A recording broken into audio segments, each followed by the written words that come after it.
A week ago I was a little annoyed by the pretentiousness of a puzzle game. And this week I've recovered from it and I present you one that has everything I associate with the genre. Of course the genre has good things but also some bad and annoying ones. Since you are here, why do not leave a little help like a comment, a like or even better a subscription? It will help so much a small channel like mine. Thank you so much. Tsioque does not go far beyond the conventions of a point-and-click puzzle game. It has the usual puzzles that make us scratch our heads, a lot of trial and error, huge backtrack, and the sporadic shit to go get the solution from a guide. I was amazed to have done it so few times. I went to see the solution twice, one in the first puzzle, and if in the first puzzle I still realized the solution after seeing it, in the other I would never got it, nor with the usual technique of clicking everywhere and see what happens. It was with this technique that I also solved 2 or 3 puzzles, and in those I also did not understand the logic very well. But believe me that it is far from being like Grim Fandango, for example, where nothing seemed to make sense. Here, almost everything is logical, and for almost everything there are enough clues for you to overcome the obstacles.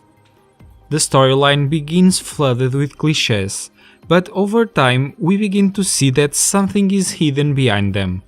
Also here the tips are given to us sparsely. In this game the end does what every ending should do. It puts together all the story and is moving enough to save much of it, which until then was not the most inspired one. Between princesses and throne usurpers, queens in the war, it has everything just to become forgettable. But believe me that in the end it will even sound familiar to some of us, and will probably leave others to think. I know, I still have things to discover, but now I think I do not want to go back to the game.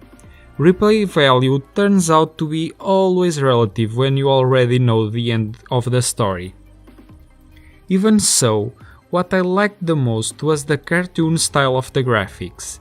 The animations are done in a way that gives a very own charm to the game, and even without wishing to dazzle you, they employ a rather humorous tone, which together with the sound effects make it worth looking at the game.